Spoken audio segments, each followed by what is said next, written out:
شرف آقا کی زیارت کا ملا، ان صحابیات پر لاکھوں سلام۔ الحمدللہ رب العالمین والصلاة والسلام علی سید المرسلین، اما بعد فاعوذ باللہ من الشیطان الرجیم، بسم اللہ الرحمن الرحیم، الصلاة والسلام علیک یا رسول اللہ وعلی آلک واصحابک یا حبیب اللہ، الصلاة والسلام علیک یا نبی اللہ وعلی آلک واصحابک یا نور اللہ۔ پل صراط کی دہشت، یہ رسالہ میرے ہاتھ میں ہے۔ یہ پل صراط کیسا ہوگا، اس کی کیسی دہشت ہوگی، اس کا راستہ کتنا ہوگا، یہ سب اس کے اندر لکھا ہوا ہے۔ امیر اہل سنت اس رسالے کے صفحہ نمبر 1 پر جامع صغیر حدیث نمبر 5191 کے حوالے سے فرمان مصطفیٰ صلی اللہ تعالی علیہ وسلم نقل کرتے ہیں، مجھ پر درود پاک پڑھنا پل صراط پر نور ہے، اور روز جمعہ مجھ پر 80 بار درود پاک پڑھے، اس کے 80 سال کے گناہ معاف ہو جائیں گے۔ صلو علی الحبیب صلی اللہ تعالی علی محمد وعلی آلہ وصحبہ وبارک وسلم۔ میٹھے میٹھے اسلام بھائیوں، مدنی چینل کے ناظرین، فیضان صحابیات سلسلے میں ایک بار پھر حاضری ہے، آپ کو خوش آمدید کہا جاتا ہے۔ اللہ تبارک و تعالیٰ کی رضا و خوشنودی اور اچھی اچھی نیتوں کے ساتھ اس سلسلے میں اول تا آخر شرکت کیجیے۔ میرے آقا علیہ الصلوۃ والسلام فرماتے ہیں، نیت المؤمن خیر من عملہ، مسلمان کی نیت اس کے عمل سے بہتر ہے۔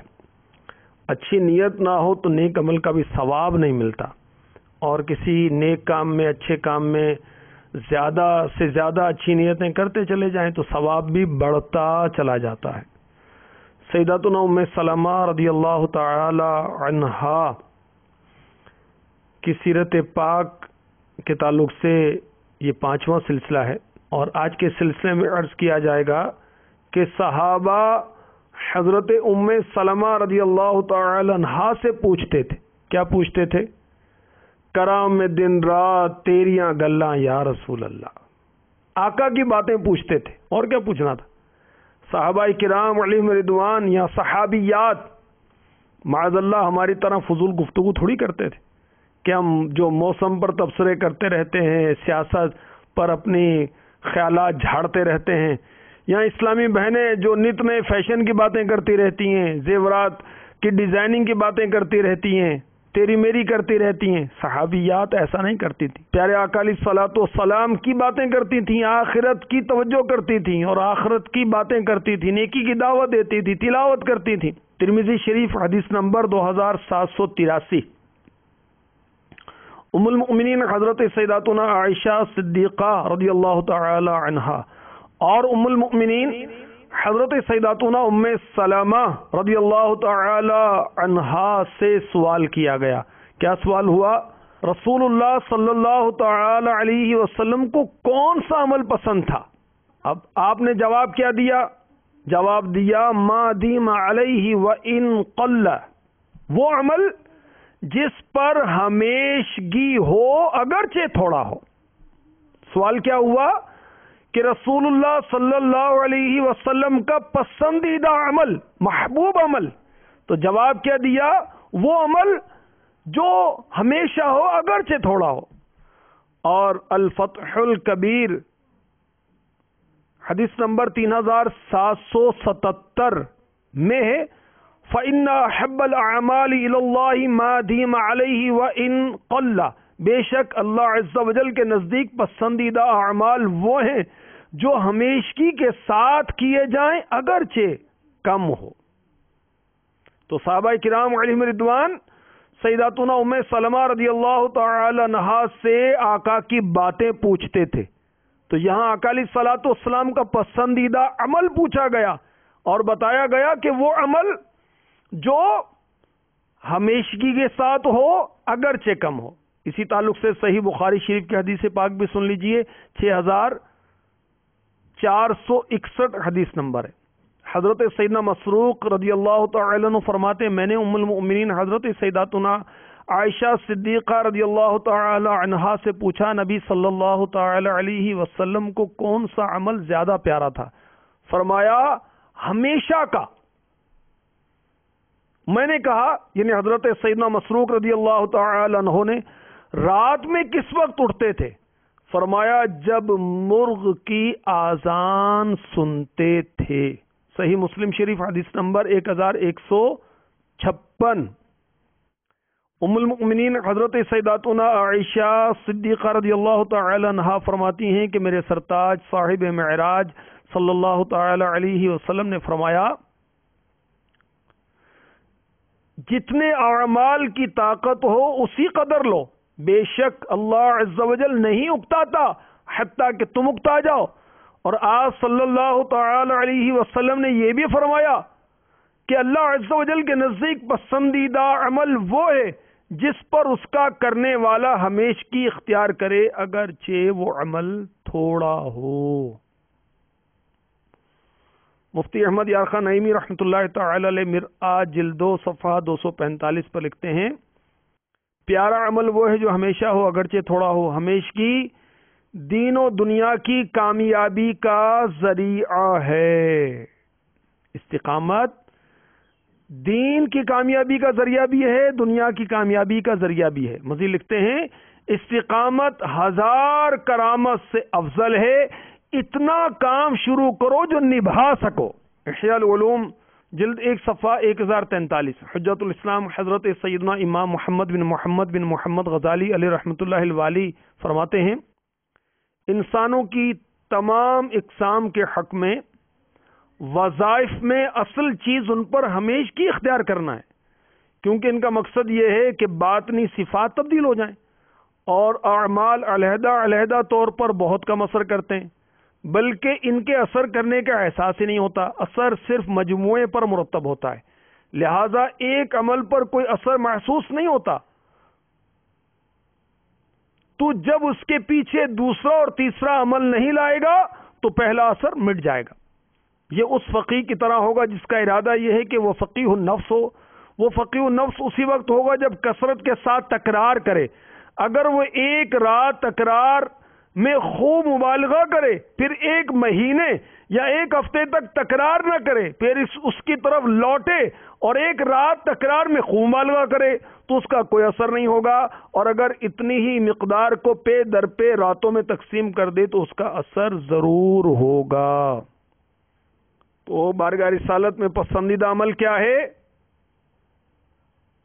جو ہمیشہ ہو اگرچہ تھوڑا ہو۔ اللہ کی بارگاہ میں بھی یہی عمل پسندیدہ ہے، اس میں دین و دنیا کے فائدے اور کامیابیاں پوشیدہ ہیں۔ مفتی احمد یار خان نعیمی لکھ رہے ہیں وہ طالب علم، وہ اسٹوڈنٹس جو اسکول میں پڑھتے ہیں، کالج میں پڑھتے ہیں، یونیورسٹی میں پڑھتے ہیں، تو ان کے لیے بھی یہ بہت ہی پیارا مدنی پھول ہے۔ اگر وہ سارا سال اسٹڈی کرتے رہیں، چاہے تھوڑی تھوڑی کریں، یہ ان کے لیے فائدہ مند ہے۔ وہ ایگزامز کی پریپریشن کے لیے آخری دنوں میں راتیں جاگتے رہیں، نیند کش گولیاں کھاتے رہیں، پھر بھی وہ رزلٹ نہیں آئے گا جو ہمیشہ پورا سال پڑھنے والے طالب علم کا آئے گا۔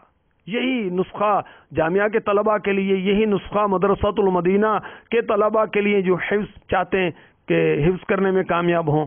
امیر اہل سنت جو حافظ ہیں ان کو یہ مشورہ دیا کرتے ہیں کہ روزانہ 1 پارہ پڑھ لیں، روزانہ 1 پارہ پڑھ لیں، انشاءاللہ وہ حافظ رہیں گے، ورنہ نام کے حافظ تو بہت ہیں، پورا سال حافظ جو ہیں وہ کم ہی ہوتے ہیں۔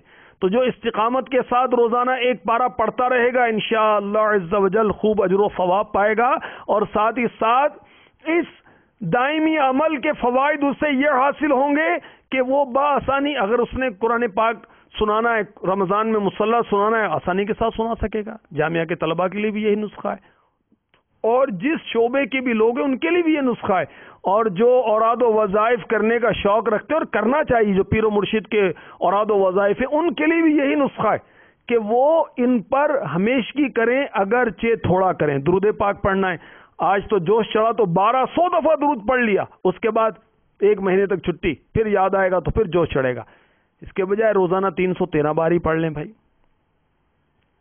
قرآن پاک آج جو چڑھا ایک پارہ پڑھ لیا ترجمہ اور تفسیر کے ساتھ، بس پڑھے جا رہے ہیں، اور اس کے بعد پھر چھٹی۔ اس سے بہتر ہے کہ روزانہ مدنی نام پر عمل کرتے ہوئے صرف 3 آیتیں پڑھیں، ترجمہ اور تفسیر کے ساتھ پڑھیں، روزانہ پڑھیں، اس کا اثر کچھ اور ہوگا۔ تو بارگاہ رسالت میں وہ عمل پسندیدہ ہے، اور اللہ تعالی کی بارگاہ میں بھی وہ عمل پسندیدہ ہے جو ہمیشہ ہو، اگرچہ تھوڑا ہو۔ اسی راز کی طرف اشارہ کرتے ہوئے اللہ عز و جل کے پیارے حبیب لبیب صلی اللہ تعالی علیہ وسلم نے ارشاد فرمایا، احب الاعمال الی اللہ ادومها وان قل، یعنی اللہ عز و جل کے نزدیک سب سے زیادہ پسندیدہ عمل وہ ہے جو ہمیشہ ہو اگرچہ قلیل ہو۔ یہ صحیح مسلم شریف کی حدیث پاک میں نے پیش کی، حدیث نمبر ہے 783۔ ام المؤمنین سیداتنا عائشہ صدیقہ رضی اللہ تعالی عنہا سے رسول اللہ صلی اللہ علیہ وسلم کے عمل کے بارے میں پوچھا گیا تو جواب دیا، میرے سرتاج صاحب معراج صلی اللہ تعالی علیہ وسلم کا عمل دائمی ہوتا، اور جب کوئی عمل کرتے اسے برقرار رکھتے، یعنی ہمیشہ کرتے۔ یہ صحیح مسلم شریف کی حدیث نمبر ہے 746۔ قوت القلوب، اس میں میرے آقا علیہ الصلوۃ والسلام کا ارشاد لکھا ہے، جسے اللہ عز و جل نے کسی عبادت کا عادی بنایا، پھر اس نے اکتاہٹ کی وجہ سے اس کو ترک کر دیا تو اللہ عز و جل اس سے ناراض ہے۔ ہماری امی جان سیداتنا ام سلمہ رضی اللہ تعالی عنہا سے صحابہ کرام علیہم رضوان پیارے آقا علیہ الصلوۃ والسلام کی باتیں پوچھتے تھے۔ تو ابھی جو مدنی پھول پیش کیے گئے اس میں یہ تھا کہ پوچھا گیا کہ پسندیدہ عمل کون سا بارگاہ رسالت میں، تو ہماری امی جان نے جواب دیا وہ عمل جو ہمیشہ ہو اگرچہ تھوڑا ہو۔ فیض القدیر جلد 6 صفحہ 530۔ ام المؤمنین حضرت سیداتنا ام سلمہ رضی اللہ تعالی عنہ سے سوال ہوا، حضور صلی اللہ علیہ وسلم کن دنوں میں سب سے زیادہ روزے رکھا کرتے تھے؟ فرمایا سبت اور احد، یعنی ہفتہ اور اتوار۔ الضعفاء الکبیر للعقیری، حدیث نمبر 867۔ حضرت سیدنا ابو سلمہ رضی اللہ تعالی عنہ فرماتے ہیں، میں نے ام المؤمنین حضرت سیداتنا ام سلمہ رضی اللہ تعالی عنہا سے حضور صلی اللہ علیہ وسلم کے روزوں کے بارے میں استفسار کیا، یعنی سوال کیا۔ فرمایا میں نبی کریم رؤوف الرحیم محبوب رب عظیم صلی اللہ علیہ وسلم کو سوائے شعبان کے کسی مہینے کے روزے مسلسل رکھتے نہیں دیکھا، پھر آپ صلی اللہ تعالی علیہ وسلم اس کو رمضان کے ساتھ ملا دیتے۔ یہاں جو روایت حضرت سیدنا ابو سلمہ رضی اللہ تعالی عنہ سے ہے، یہ کون ہے؟ اس کے بارے میں مرآت جلد 8 صفحہ 271 پر مفتی احمد یار خان نعیمی فرماتے ہیں، ابو سلمہ 2 ہیں، ایک تو جناب ابو سلمہ رضی اللہ تعالی عنہ جو کہ حضرت سیداتنا ام سلمہ رضی اللہ تعالی عنہ کے پہلے خاوند، وہ صحابی ہیں، اور دوسرے ابو سلمہ ابن عبد الرحمن۔ یہاں کون سے مراد ہیں؟ یہاں یہ حضرت ابو سلمہ ابن عبد الرحمن ابن عوف، یہ تابعی، یہاں یہ مراد ہے۔ تو میرے آقا صلی اللہ تعالی علیہ وسلم شعبان کے اکثر روزہ رکھا کرتے تھے۔ یہ آقا کا مہینہ رسالہ ہے، اس میں امیر علیہ سنت نے جو لکھا ہے اس میں سے کچھ عرض کرتا ہوں۔ صحیح بخاری شریف حدیث نمبر 1970، حضرت سیداتنا عائشہ صدیقہ رضی اللہ تعالی عنہ فرماتی ہیں کہ رسول اللہ صلی اللہ تعالی علیہ وسلم شعبان سے زیادہ کسی مہینے میں روزے نہ رکھا کرتے، بلکہ پورے شعبان ہی کے روزے رکھ لیے کرتے تھے، اور فرمایا کرتے اپنی استطاعت کے مطابق عمل کرو کہ اللہ عز و جل اس وقت تک اپنا فضل نہیں روکتا جب تک تم اکتا نہ جاؤ۔ شارح بخاری حضرت علامہ مفتی محمد شریف الحق امجدی علی رحمۃ اللہ القوی نے اس حدیث کے تحت بہت کچھ لکھا، اس میں سے یہ بھی ہے کہ شعبان میں اکثر دنوں میں روزے رکھتے، اس سے تغلیباً یعنی غلبے اور زیادت کے لحاظ سے کل یعنی سارے مہینے کے روزے رکھنے سے تعبیر کر دیا، جیسے کہتے ہیں فلاں نے پوری رات عبادت کی جبکہ اس نے رات میں کھانا بھی کھایا ہو اور ضروریات سے بھی فراغت بھی کی ہو۔ یہاں تقریباً اکثر کو کل کہہ دیا۔ تو اللہ تعالی ہمیں بھی توفیق عطا فرمائے۔ امیر علیہ سنت ہمیں نفلی روزوں کے بارے میں فرماتے رہتے ہیں، ترغیب دلاتے رہتے ہیں۔ مدنی انعامات میں بھی جو 72 مدنی انعامات اسلامی بھائیوں کے لیے، اس میں بھی ترغیب موجود ہے، اور اسلامی بہنوں کے جو 63 مدنی انعامات ہیں اس میں بھی یہ ترغیب ہے کہ اسلامی بہنیں ہفتے میں ایک روزہ ضرور رکھیں، پیر یا جمعرات یا جس دن چاہے رکھیں، پیر کا رکھیں یا جس دن کا رکھیں، اس کے اندر اس کی ترغیب موجود ہے۔ اللہ تعالیٰ ہمیں توفیق عطا فرمائے۔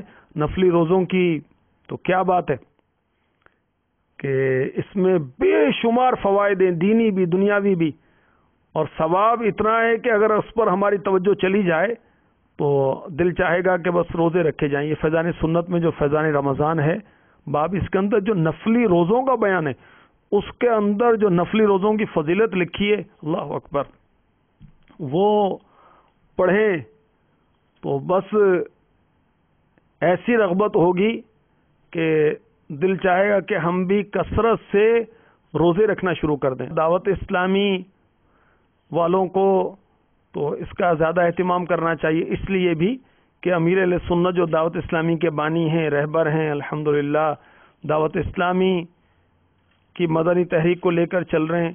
آپ تقریباً پورا سال ہی روزے سے رہتے ہیں، وہ روزے جن کی ممانت ہے اس کے علاوہ۔ تو اللہ ہمیں توفیق عطا فرمائے کہ ہم بھی کثرت سے روزے رکھیں۔ اس کے روزے رکھنے کے دنیاوی فوائد کیا ہوں گے؟ وہ کھانے پینے کا جو وقت لگتا ہے نا وہ بچ جائے گا، جو خرچ ہوتا ہے اس سے بچت ہوگی، پیٹ کی اصلاح ہوگی، معدہ ٹھیک ہو جائے گا تو انشاءاللہ سارے اعضاء ٹھیک ہو جائیں گے، سارے نظام ہی ٹھیک ہو جائیں گے۔ اور زیادہ کھانے سے معدہ خراب ہو جاتا ہے، معدہ خراب ہوگا تو پھر سارے نظام متاثر ہوں گے، ڈسٹرب ہوں گے۔ تو بہت سارے امراض سے حفاظت کا سامان ہوگا ان کے لیے جو رمضان کے ساتھ ساتھ نفلی روزے رکھنے کی سعادت بھی حاصل کریں گے۔ اور دینی فوائد کیا ملیں گے؟ دینی فوائد یہ ہوں گے کہ ایمان کی حفاظت ہوگی، دینی فوائد یہ ہوں گے کہ انشاءاللہ عز و جل جہنم سے نجات ملے گی۔ نفلی روزے رکھنے سے دینی فوائد کیا ہوں گے؟ انشاءاللہ عز و جل جنت میں داخلے کی ترکیب ہوگی اللہ کی رحمت سے۔ اور سب فوائد کی اصل کیا ہے، بنیاد کیا ہے؟ کہ نفلی روزے رکھنے سے اللہ تبارک و تعالی کی رضا و خوشنودی حاصل ہوتی ہے۔ اللہ تعالیٰ ان سے خوش ہوتا ہے جو روزے رکھتے ہیں، اور ان کے لیے بخشش و مغفرت کی بشارت ہے۔ چنانچہ سورہ احزاب یہ 22واں پارہ ہے کہ آیت نمبر 35 میں ارشاد ہوتا ہے، والصائمین والصائمات والحافظین فروجهم والحافظات والذاکرین اللہ کثیرا والذاکرات اعد اللہ لهم مغفرة واجرا عظیما۔ ترجمہ کنز الایمان، اور روزے والے اور روزے والیاں، اور اپنی پارسائی نگاہ رکھنے والے اور نگاہ رکھنے والیاں، اور اللہ کو بہت یاد کرنے والے اور یاد کرنے والیاں، ان سب کے لیے اللہ نے بخشش اور بڑا ثواب تیار کر رکھا ہے۔ اللہ تعالی کی جانب سے ان کے لیے مغفرت کی بشارت، اجر عظیم کی بشارت، کن کے لیے؟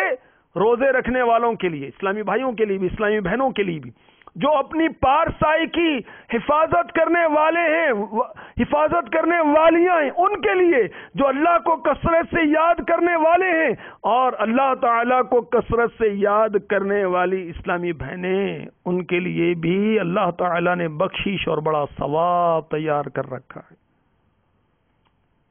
اللہ تعالیٰ ہمیں نصیب فرمائے کہ ہم نفلی روزوں کا سامان کریں۔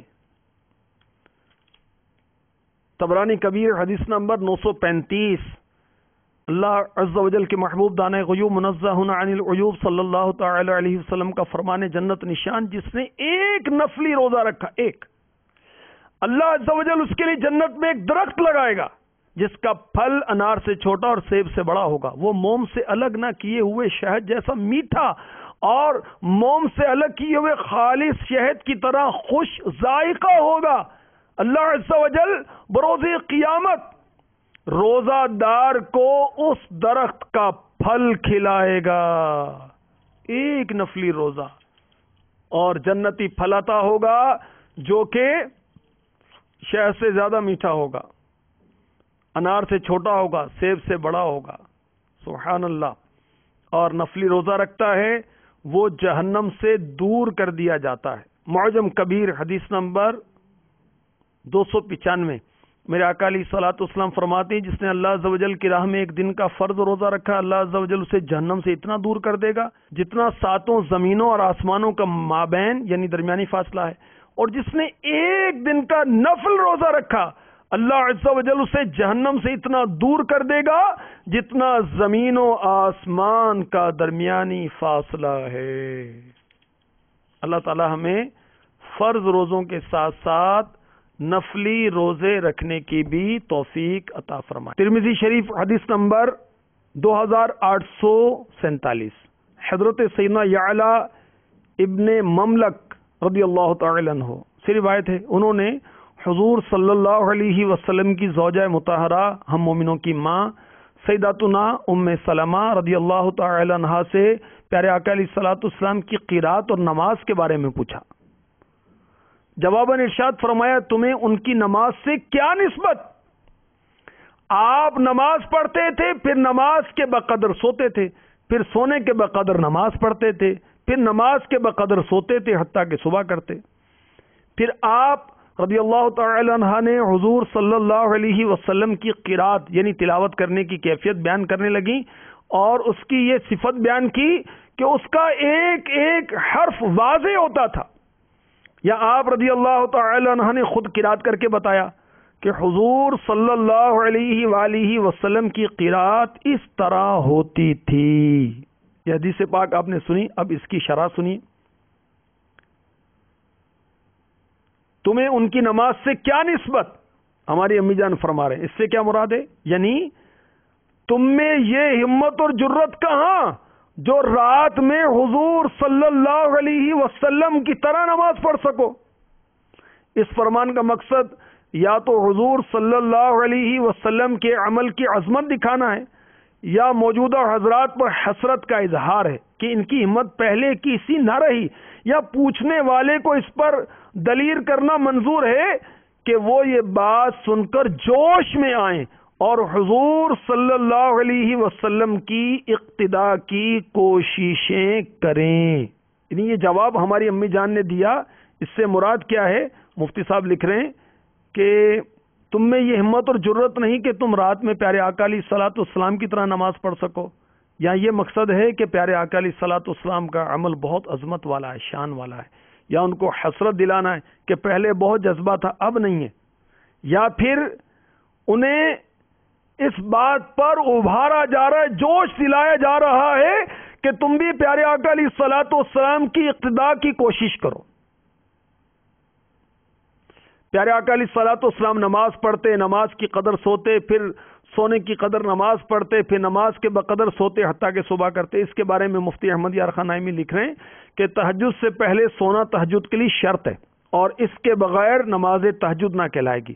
پیارے آقا علیہ الصلوۃ والسلام کی قرات کے تعلق سے جو ہماری امی جان سیداتنا ام سلمہ رضی اللہ تعالی عنہا نے بتایا، اس کے بارے میں مفتی صاحب لکھ رہے ہیں مرآت جلد 2 صفحہ 246 247، آپ صلی اللہ علیہ وسلم کی قرات نہایت آہستگی سے اور صاف تھی، جس سے ہر کلمہ جداگانہ سمجھ میں آتا تھا اور ہر کلمے کے حروف ح، عین، زا، ذال، طا، ضاد واضح طور پر سمجھ لیے جاتے تھے۔ ایک کلمہ دوسرے سے مخلوط نہ ہوتا تھا، یعنی ملتا نہیں تھا۔ تلاوت قرآن کریم کا یہی طریقہ چاہیے، زیادہ پڑھنے کی کوشش نہ کرو، درست پڑھنے کی کوشش کرو۔ سنن ابی داؤد شریف حدیث نمبر 6641، ام المؤمنین حضرت ام سلمہ رضی اللہ تعالی عنہا نے سید عالم صلی اللہ علیہ وسلم کی قرات کے متعلق ارشاد فرمایا، آپ بڑی وضاحت کے ساتھ حرف حرف نمایاں کر کے پڑھا کرتے تھے۔ رسول اللہ صلی اللہ علیہ وسلم کی قرات کشش صوت کے ساتھ، اچھی آواز کے ساتھ، آواز کی کشش کے ساتھ ہوتی تھی۔ پھر آپ نے بسم اللہ الرحمن الرحیم یہ پڑھ کر سنائے. کس نے؟ ہماری امی جان ام سلمہ رضی اللہ تعالی عنہا نے. اور اللہ الرحمن اور الرحیم سب کو مد کے ساتھ پڑھا، یعنی دراز کر کے پڑھا. مفتی صاحب اس حدیث کی شرح میں لکھتے ہیں حضرت ام سلمہ رضی اللہ تعالی عنہا نے خود قرات کر کے سنائی تو اس قرات شریف میں دو خوبیاں تھیں. ایک تو نہایت ترتیل کے ساتھ ٹھہر ٹھہر کر تھی، دوسرے ہر حرف اپنے مخرج سے صحیح ادا ہوتا تھا. معلوم ہوا حضرت ام سلمہ رضی اللہ تعالی عنہا بڑی قاریہ تھی، ورنہ حضور انور صلی اللہ علیہ وسلم کی قرات کی نقل نہ کر سکتی. حضرت عبداللہ ابن عباس رضی اللہ تعالی عنہما فرماتے ہیں مجھے ترتیل سے، ترتیل مینز ٹھہر ٹھہر کر، ورتل القرآن ترتیلا، اور قرآن کو ٹھہر ٹھہر کے پڑھو. حضرت عبداللہ ابن عباس رضی اللہ تعالی عنہما فرماتے ہیں مجھے ترتیل سے ایک سورت تلاوت کرنا بغیر ترتیل کے سارا قرآن پڑھنے سے زیادہ پسند ہے. ایک اور جگہ مفتی صاحب نے حدیث کی شرح کرتے ہوئے فرمایا مرآت جلد 3 صفحہ 271، ہر آیت پر ٹھہر کر سانس توڑ دیتے تھے، پھر دوسری آیت تلاوت فرماتے تھے. سکتہ اور وقف میں فرق ہے. مزید کچھ لکھا ہے، اس کے آگے یہ لکھا ہے ہمارے ہاں لوگ رب العالمین پر وقف کو سخت برا جانتے ہیں. الحمدللہ رب العالمین، اس طرح یہاں وقف کرنا.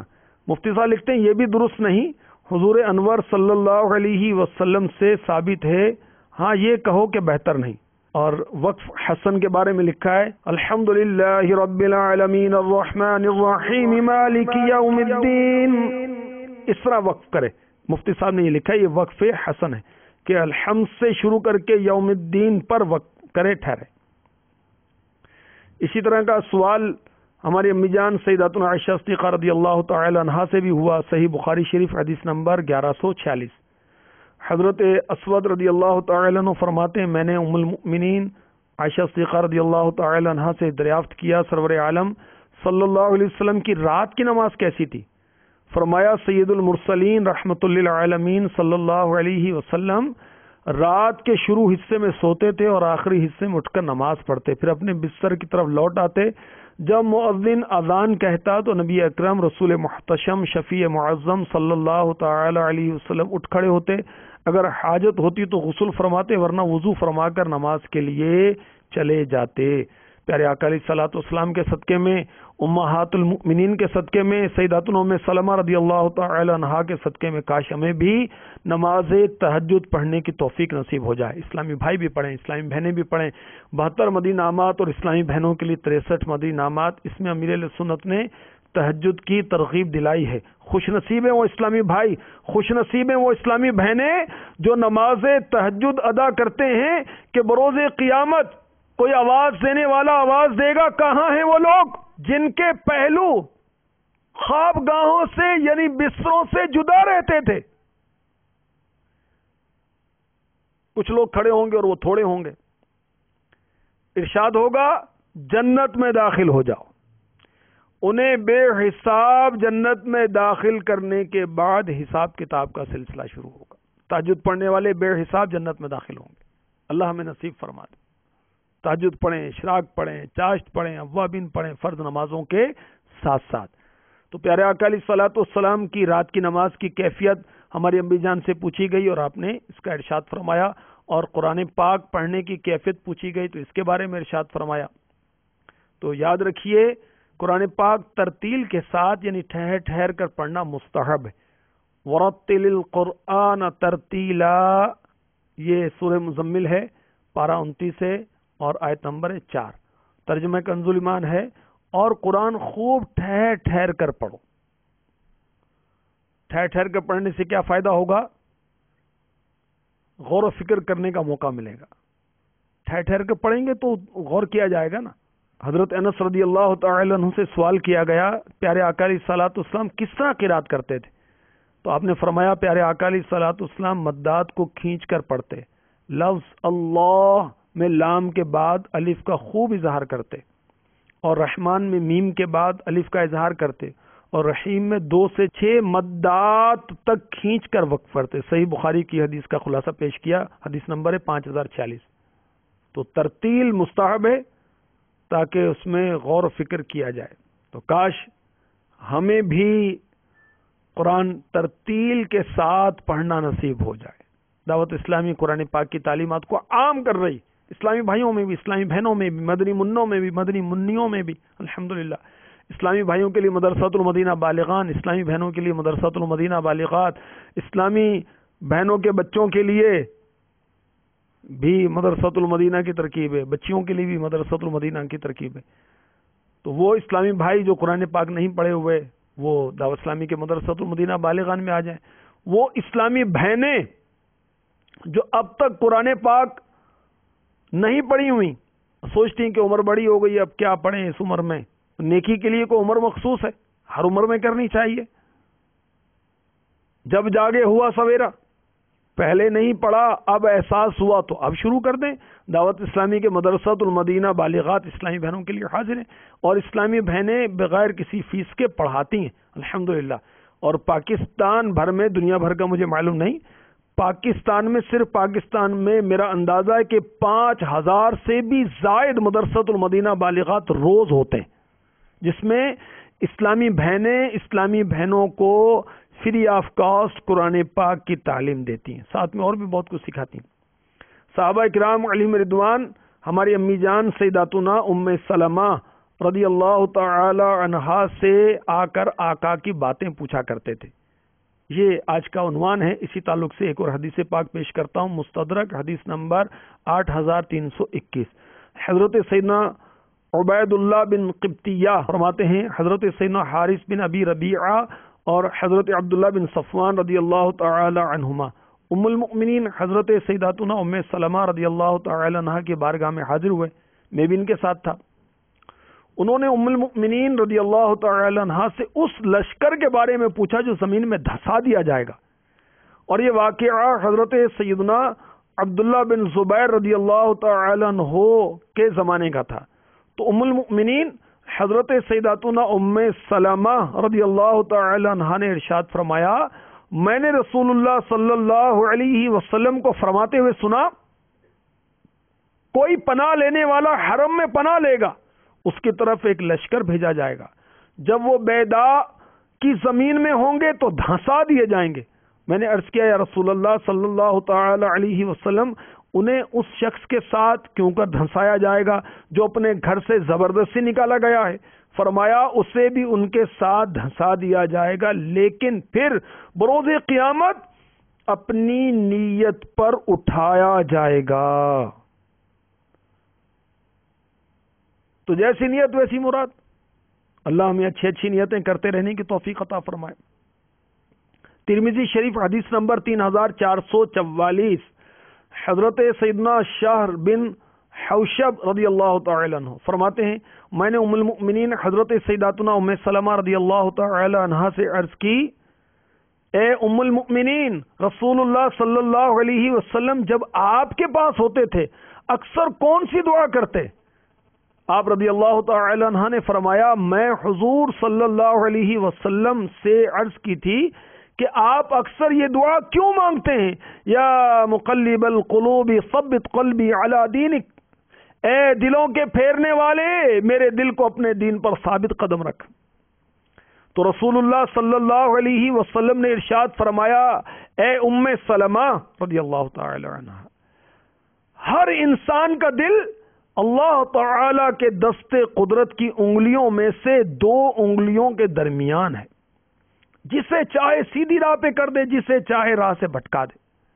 پھر حضرت معاذ رضی اللہ تعالی عنہ نے یہ آیت تلاوت کی، ربنا لا تزغ قلوبنا بعد اذ ہدیتنا، یہ پارہ 3 سورہ آل عمران کی آیت نمبر 8 ہے۔ ترجمہ اس کا یہ ہے، اے رب ہمارے دل ٹیڑے نہ کر بعد اس کے کہ تو نے ہمیں ہدایت دی۔ ایک اور حدیث پاک میں، یہ حدیث ترمذی شریف میں حدیث نمبر 2066، حضرت انس رضی اللہ تعالی عنہ نے فرمایا کہ رسول اللہ صلی اللہ علیہ وسلم اکثر یہ فرماتے، یا مقلب القلوب ثبت قلبی علی دینک۔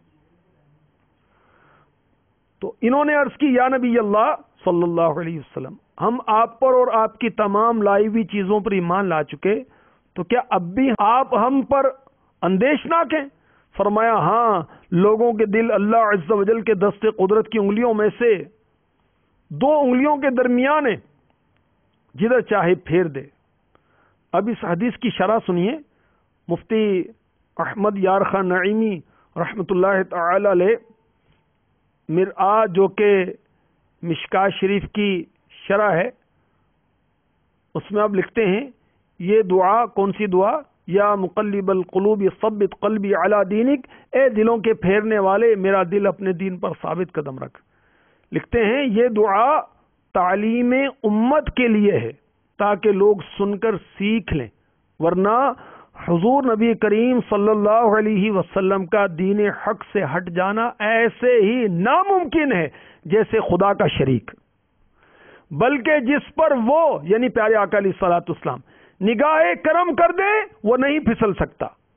عثمان غنی رضی اللہ تعالی عنہ سے فرما دیا کہ جو چاہو کرو مگر وہ گناہ نہ کر سکے۔ سبحان اللہ، یہ ہے صحابہ کرام کا ایمان۔ وہ دعا سنتے ہی سمجھ گئی یہ دعا ہمارے لیے ہے، نہ کہ خود حضور کے اپنے لیے صلی اللہ تعالی علیہ وسلم۔ مفتی صاحب مزید لکھتے ہیں خیال رہے حدیث میں مذکور لفظ علینا سے مراد تا قیامت عام مسلمان ہیں، ورنہ بعض صحابہ حضور کے کرم سے اس سے مستثنا ہیں۔ فرماتے ہیں کہ عمر کے سائے سے شیطان بھاگتا ہے رضی اللہ تعالی عنہ، حضور کی نگاہ سے ڈگمگاتے جم جاتے ہیں۔ رب تعالی فرماتا ہے الا ان اولیاء اللہ لا خوف علیہم ولا هم یحزنون۔ ترجمہ کنز ایمان، سن لو بے شک اللہ کے ولیوں پر نہ کچھ خوف ہے نہ کچھ غم۔ آئیے ہم دعا کرتے ہیں۔ یا خدا تو میرا ایمان سلامت رکھنا، از پائے غوث و رضا سایہ رحمت رکھنا، آمین۔ اللہ تعالی ہمارا ایمان سلامت رکھے۔ اللہ تعالیٰ کی خفیہ تدبیر سے ڈرتے رہنا چاہیے۔ جہنم میں لے جانے والے اعمال جلد 1 صفحہ 90 سے پڑھیے، اسی کتاب میں صفحہ نمبر 291 سے پڑھیے، اور اللہ تعالیٰ کی بے نیازی سے ڈریے۔ اللہ تعالیٰ ہمارا ایمان سلامت رکھے اور سیداتنا ام سلمہ رضی اللہ تعالی عنہا کے صدقے میں ہمیں علم نافع عطا فرمائے اور عمل کا جذبہ عطا فرمائے، آمین بجاہ النبی الامین صلی اللہ تعالی علیہ وسلم۔ شیف آقا کی زیارت کا ملا، ان صحابیات پر لاکھوں سلام۔